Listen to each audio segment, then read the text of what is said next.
So instead of actually just copying this shape and planting it through there, we're going to use the rounded rectangle tool, which is in this drop-down menu, rounded rectangle tool. I'm going to change my fill to black. And the book wants us to make it a height of 2 inches and a width of 1.1 approximately. So that's going to be bigger than our current shape. And we're going to draw it out.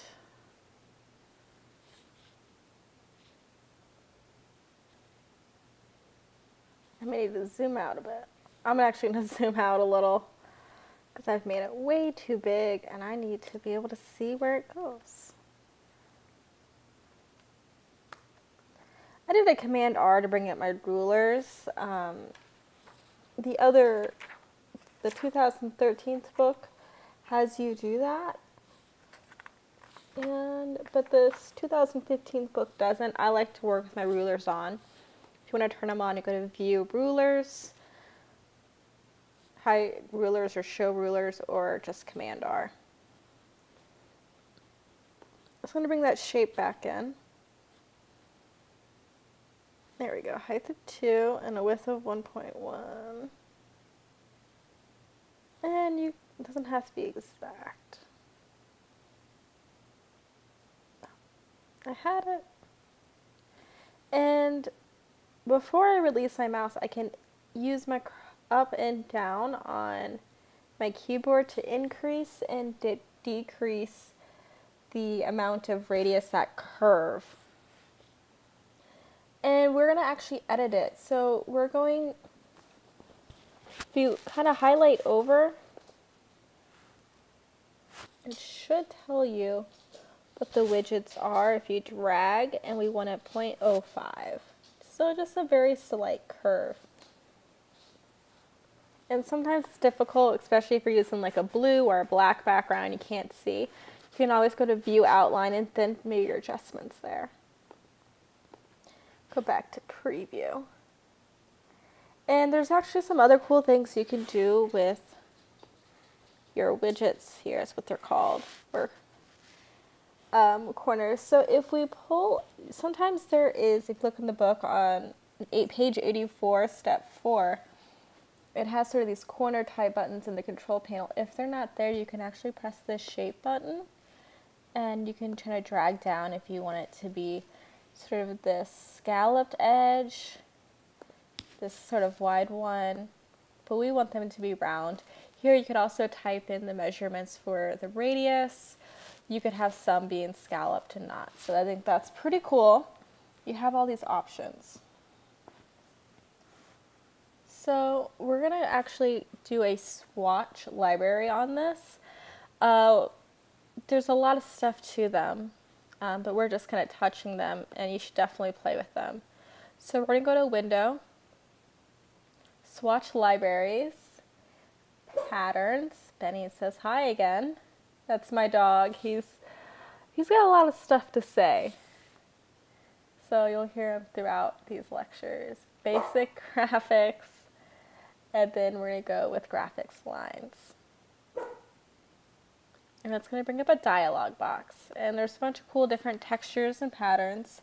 We're looking for 10 LPI 90% swatch.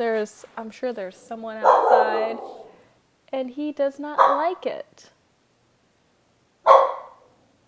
He's growling. What's going on there, Benny? So we're looking for that 10 LPI and a 90 swatch. And you kind of need to hover over right there.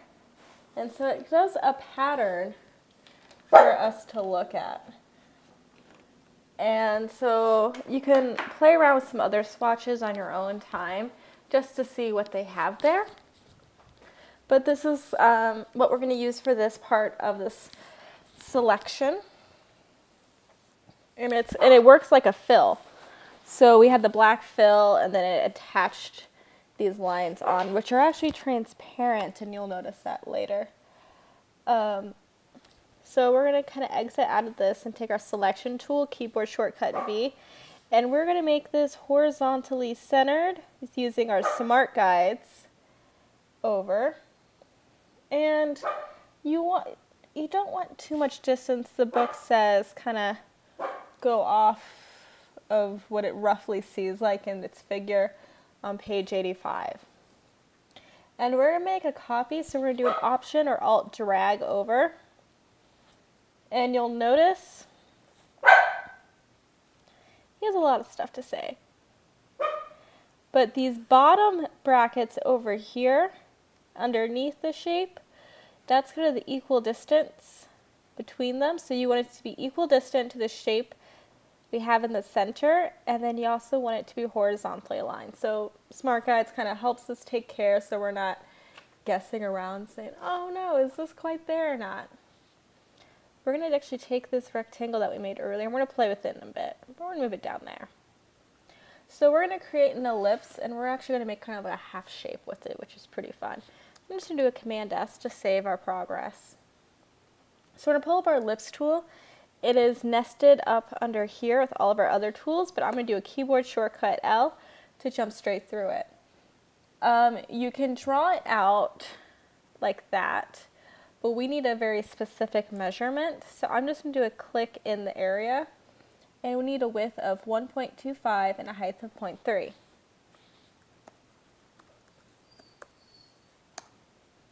And if we go to our selection tool, we can rearrange it. We want it to be kind of nice and centered right there. I nudge up a little bit. And it's going to kind of snap to this edge left and right. If you can kind of see those magenta points right there. Cool, and it kind of snaps. So when we look at the shape, we have our corners, we have our center point where we can kind of drag around. And then there's going to be a pi angle widget is what the book calls it. And it's this tool here. So if you see my cursor over it, it looks kind of like a Pac-Man. And you can kind of drag this over, and it's going to section out. And you can see in our measurement box it has measurements, and we want it to be 180. And again, it's kind of hard to get it just right, so we can always go into adjustments. So we're going to go pull up shape in our control panel, that orangey color. And you want to make sure your shape is selected right there to pull up those edits and do 180. And it's going to be right there. And what we're going to do is we're just going to drag this straight down where it intersects in the center, and we're going to actually make this a gray. It's going to be 50 black. And yep, still has a stroke.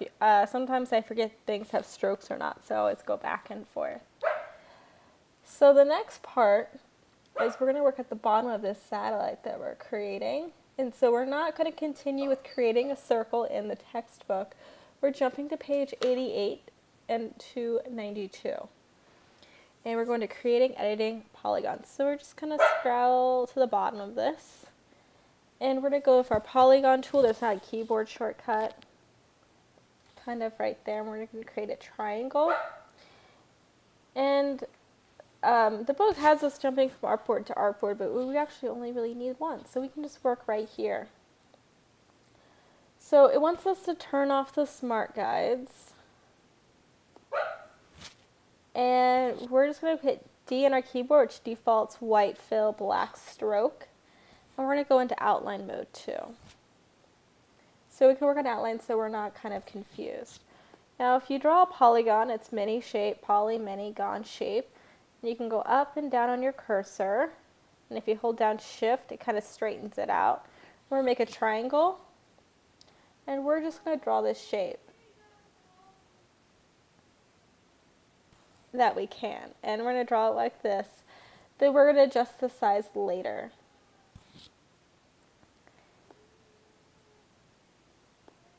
Sorry, one of my neighbors sings when she walks her dog, and it's picking up on this mouse and this microphone. and it's very distracting. So we're going to go out of, we're going to turn these smart guides back on. And we're going to do this next step. So this, some people had questions on it. We're going to do that radius widget again. And it's this little pie shape there that you pull in and out. Sometimes you grab this, which gives you those rounded edges, but we don't want rounded edges. And we want the radius to be 32. So depending on the size of your shape, you're growing it or shrinking it.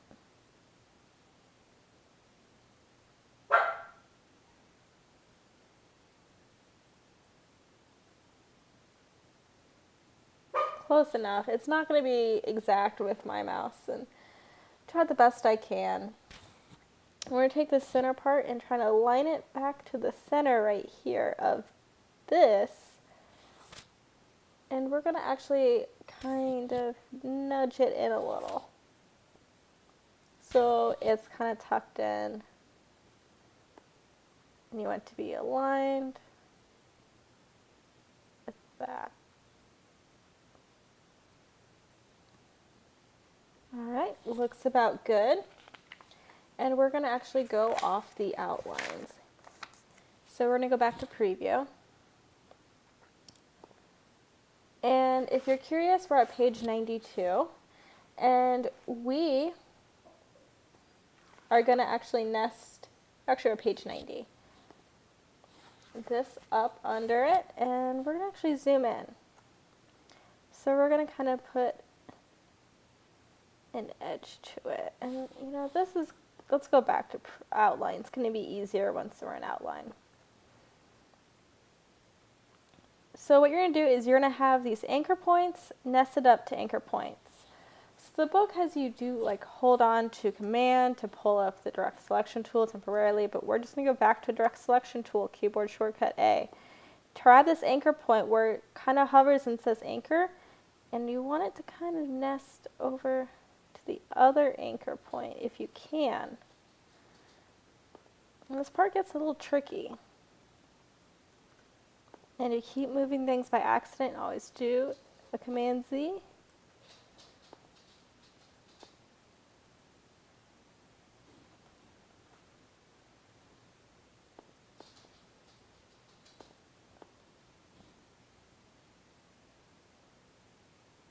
There we go. We can adjust those points later.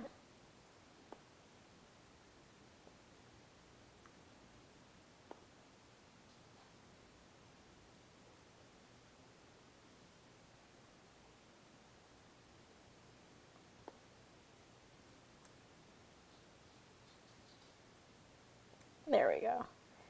And that looks pretty lined up. It may take you a few moments to kind of get it just right. And once it's nice and lined up, we're going to go to preview. And as you can see, those little corners are not really working. So we're going to get our selection tool, keyboard shortcut V, select our triangle, and we're going to take this stroke up to, I believe, 5. Yeah. And we're going to pull down the stroke menu, and we're going to align stroke inside, so it's in the inside of the shape. So it's not pulling on the outside. We're going to take the color of the stroke to be this dark gray, which is going to be K80, and we're going to make the stroke fill black. So it looks pretty cool. And for this shape, we're going to select the rectangle below. We're going to make the stroke none and the fill black. And as you can see, it kind of nests up. And I'm going to select both of these shapes, which is kind of drawing a box. We're going to arrange send to back. And I'm actually going to just select both and use my keyboard to nudge them down a bit.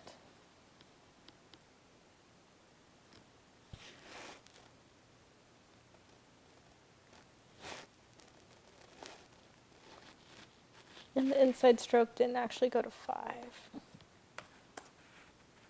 Here we go. Now I can arrange around. You want the kind of black triangle to be sticking out, but not all the way. And here we've created our satellite. Now, if we're on page 92, it kind of plays around with scale. So we're just going to select all of it that we can. And we're going to go to Object, Transform Each. So we're transforming each of them, and there's certain settings in the textbook for set 7. 50 horizontal, 50 vertical, and then the angle to be -30. And it didn't do how I wanted it to. So I forgot to group them, so I'm going to do a Command G to group everything together. Now, if I didn't group them, they're not going to transform with each other. There we go. And we can eventually rearrange this throughout. And this is our satellite. And before we move on, we're going to make a moon type shape, and we're on page 94 using the shaper tool. So what we're going to do is kind of zoom in right about here, and the shaper tool is here. It's kind of this pencil tool with the circle. If it's underneath, the pencil might be over there. The shaper tool creates shapes out of things you draw. So if I draw a circle, it draws a circle and it kind of matches it up. Nice big oval. I can do triangle, I can do a rectangle. If I don't want some, I can kind of scribble it out and say, I don't want it.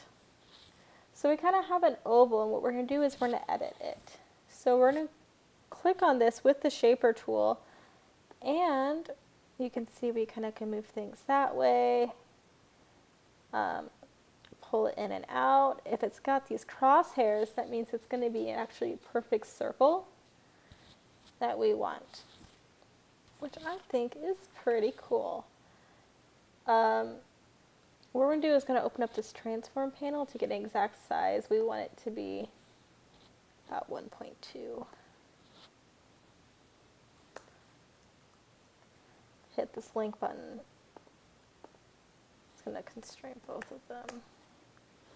And now we have a perfect circle, and we need to kind of make some divots. So if you look back here, we've got some parts chunked out and then some circles on. So with our shaper tool, we're going to create 6 circles. It doesn't matter if they're perfect or not. So 1, 2, 3, 3. And sometimes they'll tell you, hey, you didn't make a full shape.